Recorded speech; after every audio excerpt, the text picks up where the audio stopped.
Olá, meu irmão, minha irmã. Mais uma vez começa o programa Voz da Igreja. Obrigado por estar conosco neste horário, neste canal. Vamos beber da fonte, a fonte bendita, luminosa da Palavra de Deus contida nas Sagradas Escrituras. Estamos iniciando o mês de setembro, mês aqui no Brasil dedicado à leitura orante da Bíblia. Mês da Bíblia há 50 anos, desde 1971, essa experiência iniciada em Belo Horizonte se esparramou por todo o nosso país. Vamos então beber da fonte da Palavra de Deus que vamos utilizar, vamos rezar, vamos meditar neste domingo, o 23º domingo do tempo comum. Se você tem aí por perto a sua Bíblia, pode tomá-la então. Vamos partilhar o texto de Marcos. Marcos é o evangelista deste ano litúrgico, ano B. Vamos então tomar o texto de Marcos, lá no capítulo 7, versículos de 31 ao 37. Jesus deixou de novo a região de Tiro, passou por Sidônia e continuou até o mar da Galileia, atravessando a região da Decápole. Trouxeram-lhe então um homem que era surdo e mal podia falar, e pediram que Jesus impusesse a mão sobre ele. Levando-o à parte, longe da multidão, Jesus pôs os dedos nos ouvidos dele e tocou-lhe a língua com a saliva. Levantando os olhos para o céu, Jesus suspirou e disse: Éfatá, que quer dizer abre-te. Imediatamente, os ouvidos do homem se abriram, a língua soltou-se e ele começou a falar corretamente. Jesus ordenou que não o contassem a ninguém, mas quanto mais o proibia, mais o proclamavam. Cheios de grande admiração, diziam: tudo ele tem feito bem. Faz os surdos ouvirem e os mudos falarem. Meu irmão, minha irmã, este texto que lemos, só da tradição de Marcos, nos põe diante de um dos milagres de Jesus. Mas precisamos olhar para além de algo meramente extraordinário, para além de uma mudança física de um homem que não falava e passou a falar, não ouvia e passou a ouvir. Precisamos mergulhar também no mistério, digamos, do a mais contido neste evento na vida de Jesus e daquele homem. O texto traz elementos importantes também para a nossa prática pastoral neste tempo. Aqui, Jesus está, como aparece ao longo dos evangelhos, circulando, andando por toda parte, anunciando o evangelho, curando os doentes, proclamando o reino. E aqui diz o texto, trouxeram a Jesus, ao longo do caminho, um surdo que mal podia falar e queriam que Jesus impusesse as mãos sobre ele. Determinaram até mesmo o gesto com o qual Jesus deveria agir sobre aquele homem. Não queriam muito, queriam tão somente uma imposição de mãos que pudesse gerar cura sobre aquele surdo mudo. Mas o texto que segue demonstra muito mais do que um carinho de Jesus, demonstra um cuidado especial com aquele homem. O texto diz que Jesus levou o homem à parte, longe da multidão, pôs os dedos sobre os ouvidos dele, tocou a língua daquele homem com a sua saliva, levantou os olhos e proclamou a cura. abre-te. Percebam então, digamos, alguns verbos, algumas ações de Jesus sobre aquele homem. O que poderia acontecer com uma mera imposição de mãos, ou antes ainda, com um desejo de Jesus, como aconteceu em outras ocasiões. Jesus desejou a cura e ela aconteceu. Jesus proclamou à distância a cura e ela aconteceu. Jesus poderia ter simplesmente imposto as mãos e a cura viria, mas Jesus gastou ações com aquele homem. Jesus o atendeu de modo pessoal. A cura foi algo entre o homem e Jesus. Levou-o à parte, longe da multidão. Aqui estamos diante de um elemento bonito também para a ação e a missão da igreja neste tempo e em todo o tempo. Sem perdermos de vista que somos um corpo, uma comunidade, um rebanho, não podemos também nos esquecer de que é preciso, tanto quanto possamos, acompanhar, discernir, ajudar também no nível pessoal, o cada um, o cada uma. A pessoa não pode se perder dentro da multidão.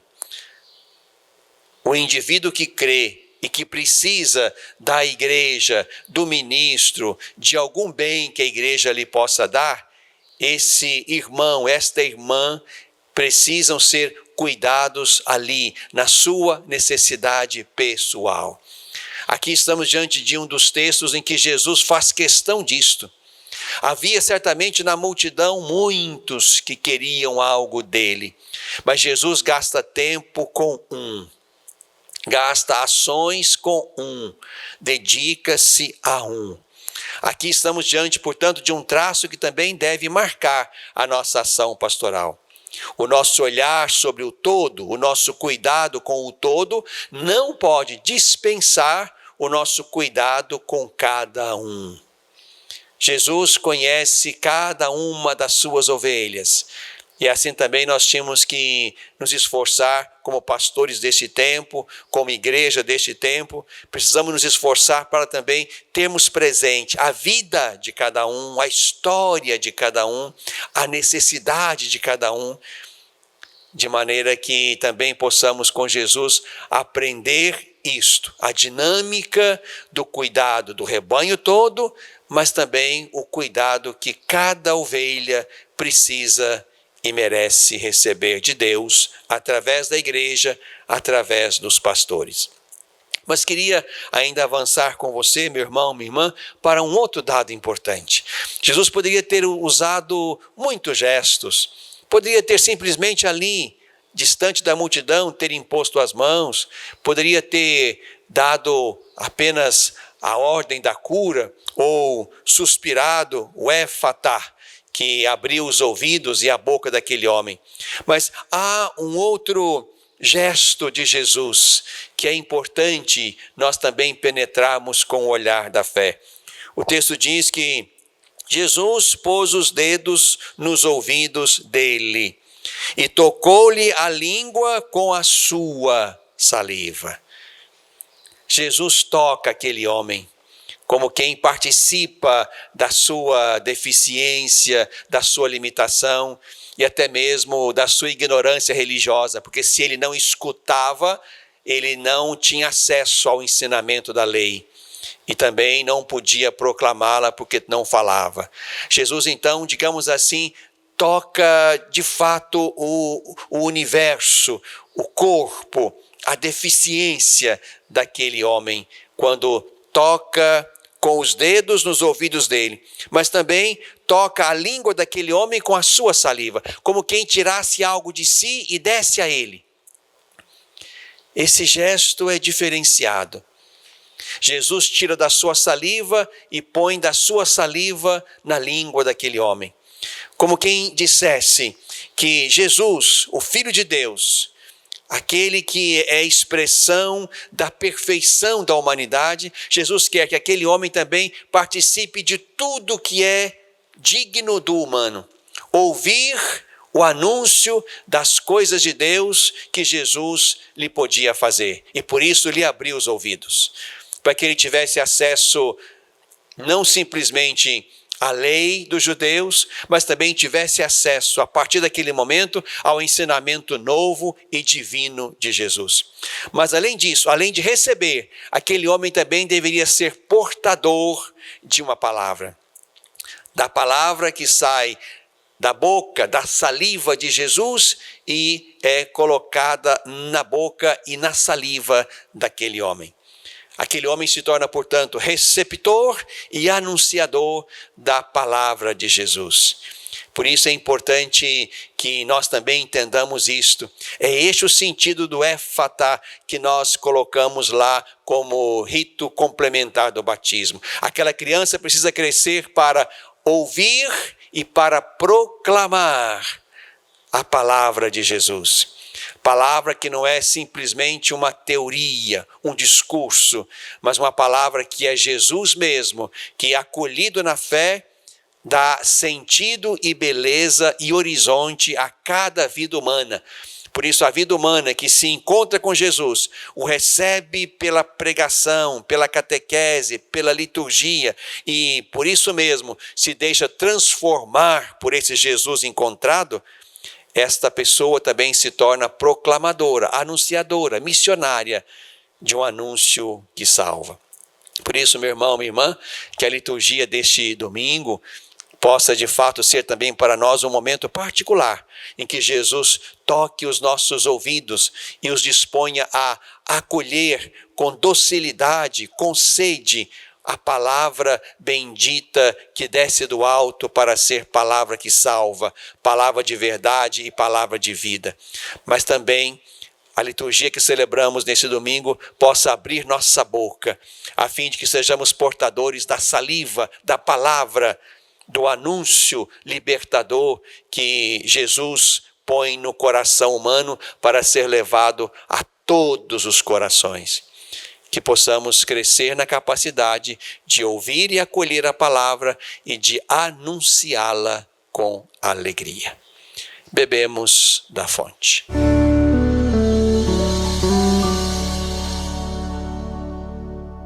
Você sabia que parte do que você paga de imposto de renda pode ser direcionado ao Lar dos Idosos de Divinópolis? É uma maneira bonita de expressar compaixão e de contribuir com os idosos de nossa cidade.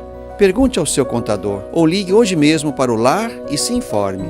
É fácil e você destina parte de seu imposto para quem precisa. Lar dos Idosos de Divinópolis, cuidado e amor na hora certa.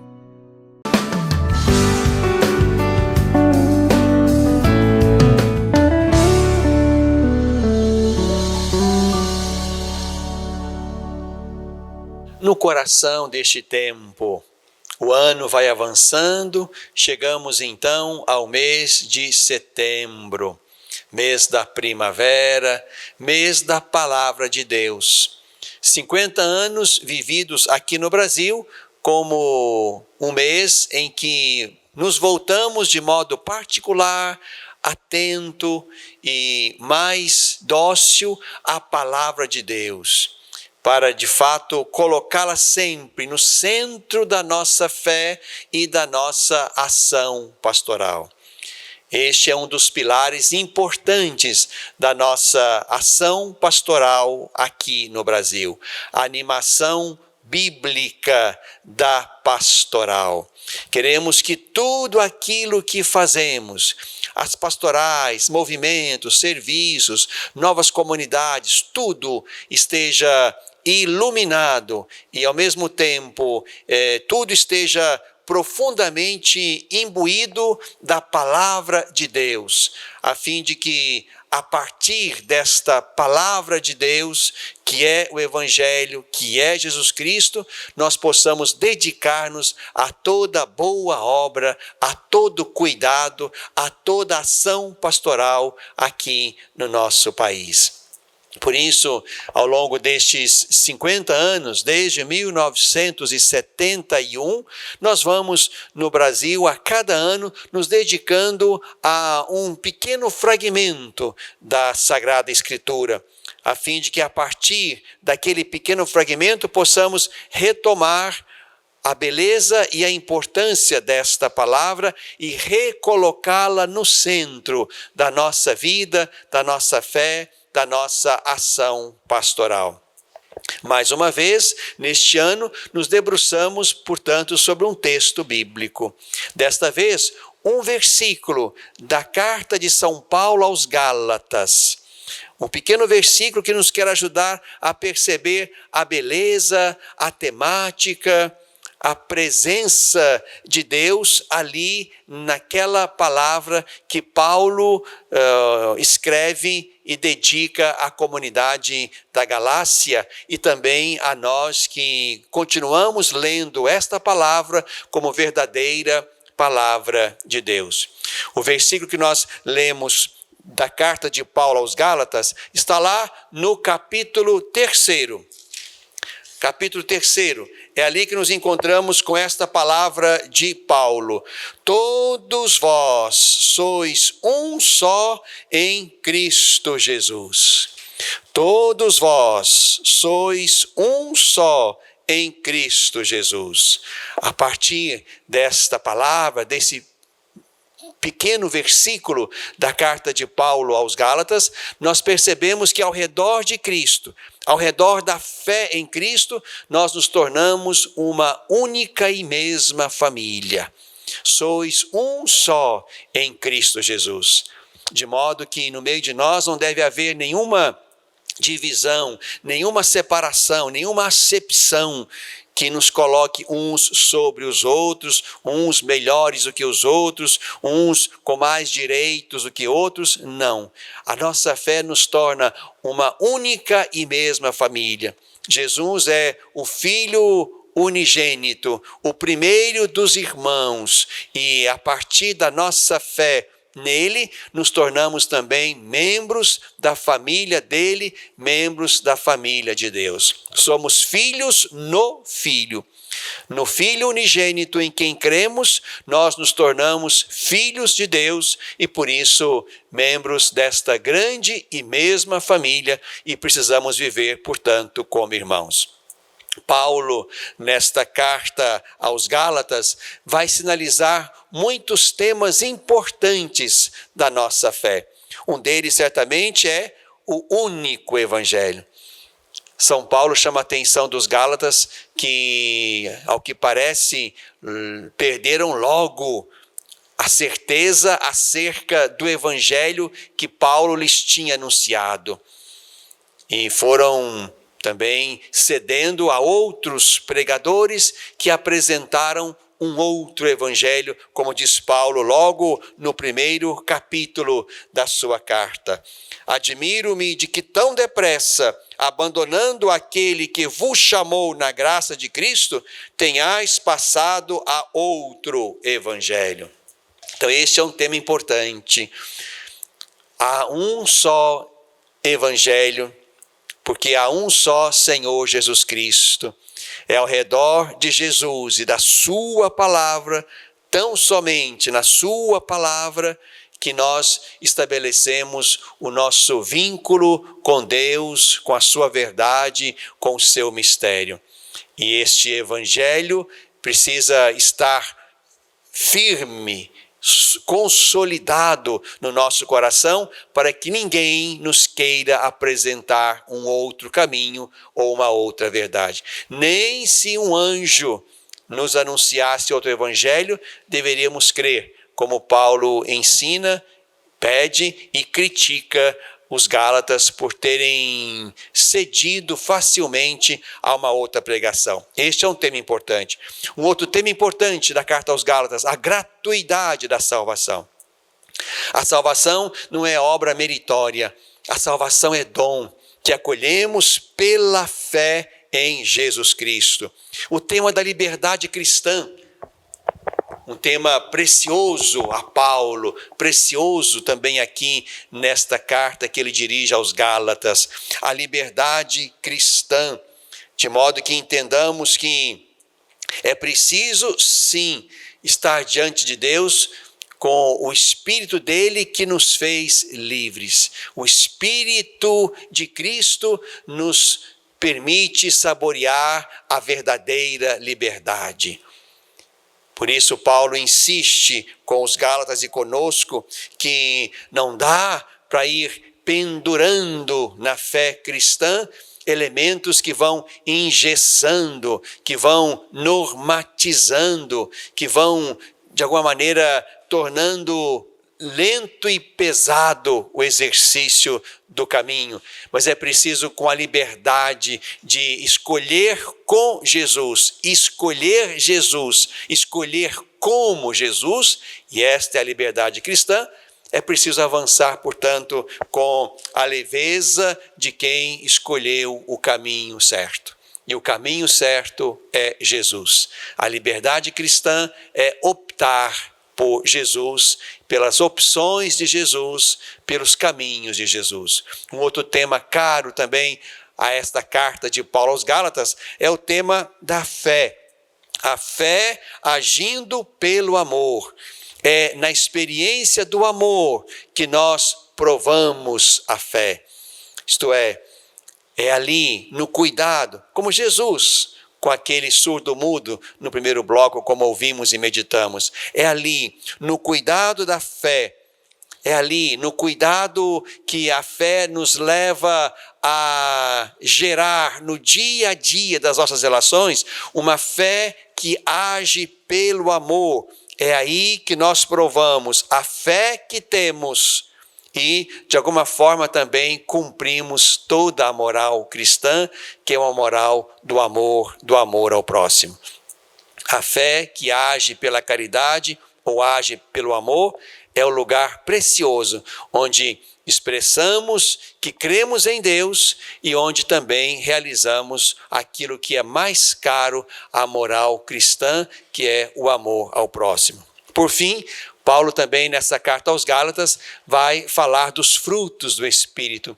O Espírito de Deus agindo em nós nos capacita para a obra boa de Deus.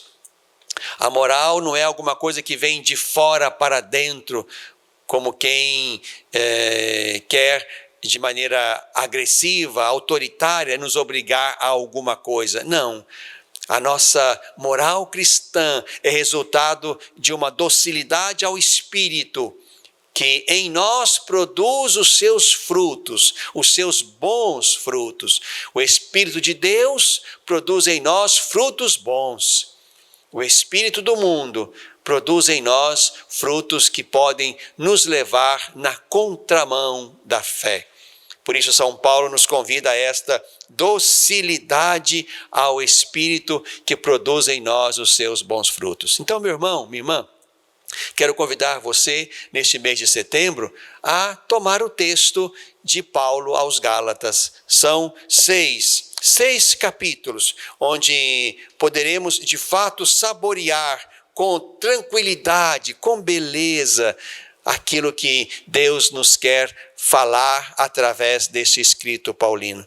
E convido você a usufruir do método bonito, importante e fecundo da leitura orante, da qual falaremos brevemente no próximo bloco. Então tome o texto de Paulo, esses 6 capítulos da carta aos Gálatas, e vá ao longo deste mês, quem sabe um capítulo por semana, um pouco mais, e assim, fazendo essa leitura meditativa, contemplativa, orante, possamos mergulhar nesta palavra de Deus que nos convida a acolher um único evangelho, nos convida ao exercício da liberdade cristã, nos convida a uma fé que age pela caridade, nos convida à docilidade ao Espírito Santo e nos convida a tantas outras coisas importantes que estão no patrimônio fecundo da nossa fé cristã e do nosso seguimento a Jesus Cristo.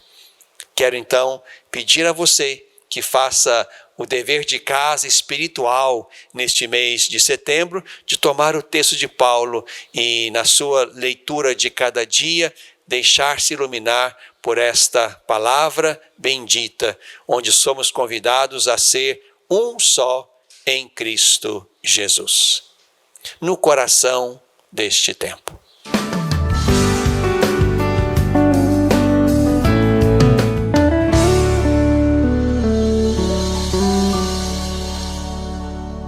Às vezes, tudo que uma criança precisa para superar uma tempestade em sua vida familiar é encontrar um lar provisório. Uma família que a acolha por um tempo, enquanto sua própria família se reestrutura para recebê-la de novo. Essa é a proposta do Serviço Família Acolhedora: transformar as dificuldades de hoje em possibilidades de futuro. Serviço Família Acolhedora. A tempestade passa, a vida continua. Participe e faça a diferença.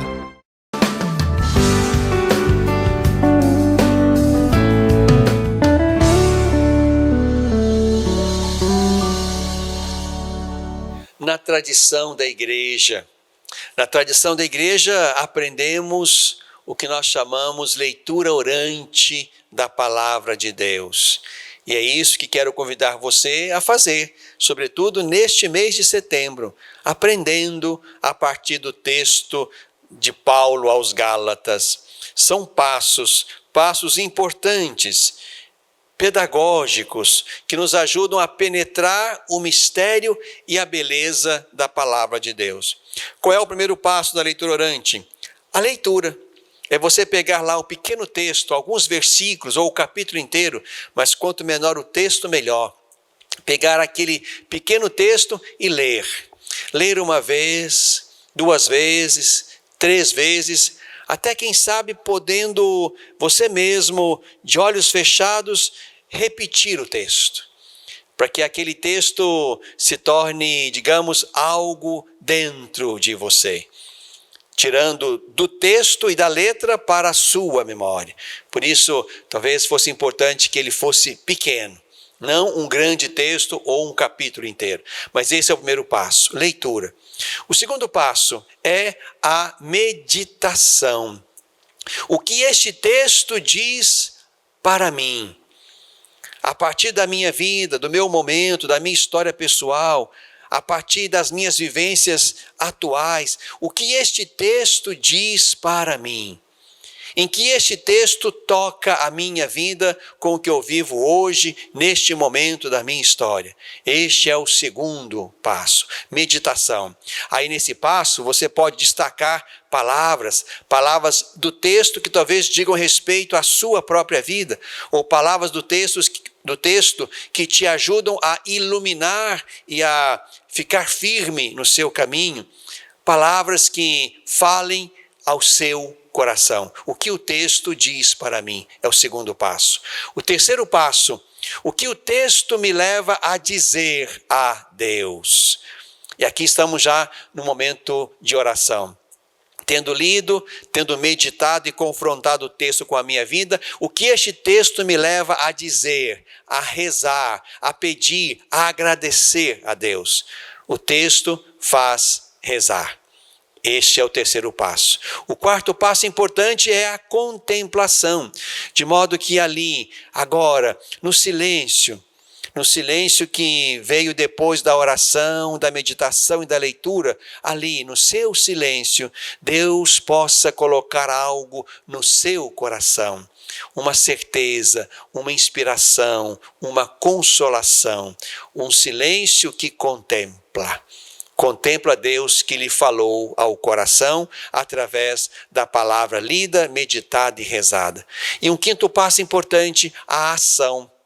O que este texto me leva a fazer, ou me leva a me converter no caminho de seguimento. Uma ação boa, que pode ser a conversão do meu coração, que pode ser uma disposição para fazer algo que a palavra de Deus me tenha sugerido como caminho de vida, de felicidade e de salvação. Então, convido você a fazer nesse mês de setembro, a partir da Carta aos Gálatas, este caminho da leitura orante. Vai fazer diferença na sua experiência de fé.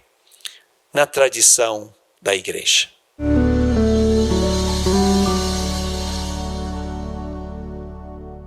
Você sabia que parte do que você paga de imposto de renda pode ser direcionado ao lar dos idosos de Divinópolis? É uma maneira bonita de expressar compaixão e de contribuir com os idosos de nossa cidade. Pergunte ao seu contador ou ligue hoje mesmo para o lar e se informe. É fácil e você destina parte de seu imposto para quem precisa. Lar dos Idosos de Divinópolis. Cuidado e amor na hora certa.